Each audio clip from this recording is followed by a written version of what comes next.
کہ بہت سارے اس وقت پروجیکٹ ہیں, B3 ہے, اس میں کمرشل میں آپ انویسٹمنٹ کر سکتے ہیں, اس کے ریزیڈینشیل پروجیکٹ میں آپ انویسٹمنٹ کر سکتے ہیں, اور یہ ساری پلاٹ آپ 2 ایئر انسٹالمنٹ پہ بھی خرید سکتے ہو. 2 ایئر کی انسٹالمنٹ پہ بھی ہے, اور جو ہے وہ 1 گو میں کیش پہ بھی آپ خرید سکتے ہو.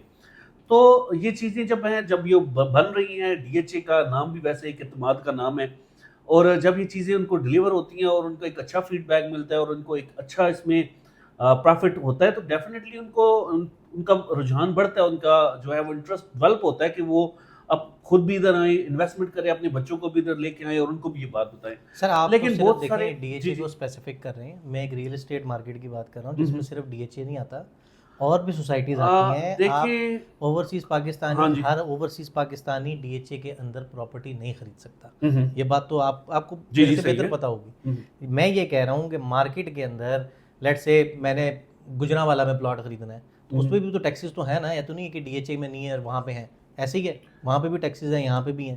دیکھیں ارم بھائی, میں آپ کی بات کو سیکنڈ کرتا ہوں. دیکھیں اوورسیز پاکستانی کو جب ہم کچھ ایگزامپشنز دیں گے, ہم ان کو کون کچھ دے گا یہ اچھی ایگزامپشنز؟ ایگزامپشنز سر گورنمنٹ دے گی, ہمارے پالیسی میکر اگر دیتے ہیں, تو اوورسیز پاکستانی ویٹ کر رہا ہوتا ہے سر کہ پاکستان میں انہوں نے انویسٹمنٹ کرنی ہے, اپنے بچوں کو ادھر لے کے آنا ہے, اپنے بچوں کے مستقبل کے لیے. تو ہم ویسے اوورسیز میں ہم لے کے جاتے ہیں, لیکن جب آپ انویسٹمنٹ کی بات آتی ہے تو انویسٹمنٹ کے لیے اوورسیز پاکستانی پاکستان میں گورنمنٹ کا ویٹ کر رہے ہوتے ہیں کہ ہمیں کچھ اچھی پالیسی ملے, ہمیں ہمارے جو ہم انویسٹمنٹ کرنے لگے اس کو تحفظ ملے, اور 236K 236C یہ جو ٹیکسز ہیں ان میں عام پاکستانی سے ان کو کچھ بیٹر انسینٹیو دیں.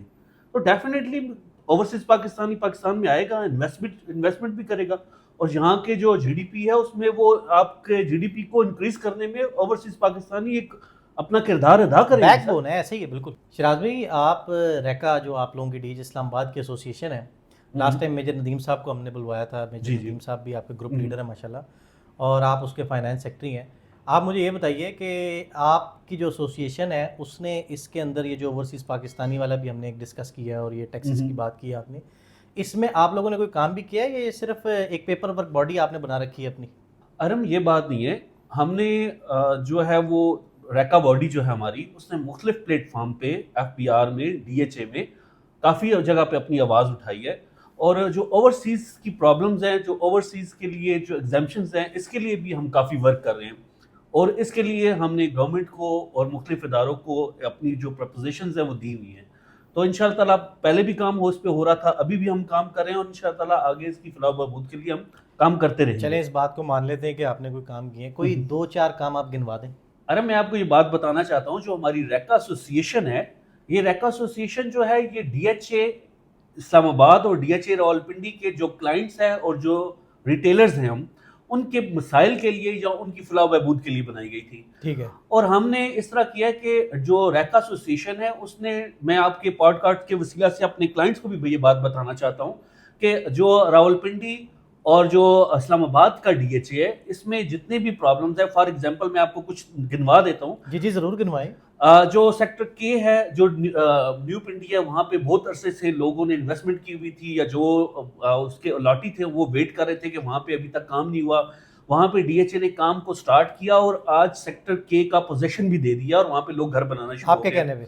میرے کہنے پہ نہیں, ہماری ایسوسیشن نے یہ ورک کیا ہے. ہم نے بہت ساری سیکٹری کے ساتھ میٹنگز کی ہیں, ان کو یہ چیز ریٹن کر کے دی ہیں, ان کو بہت ساری ہم نے سجیشنز دی ہیں, جس سجیشن پہ انہوں نے بہت ساری باتوں کو ہمارے ساتھ انہوں نے مل کے DHA کو بہتر بنانے کی اور اس پالیسیز کو بہتر بنانے کے لیے انہوں نے کام کیا ہے, اور ایسوسیشن نے بہت ساری جگہ پہ یہ اپنا کردار ادا کرنے کی پوری کوشش کی ہے.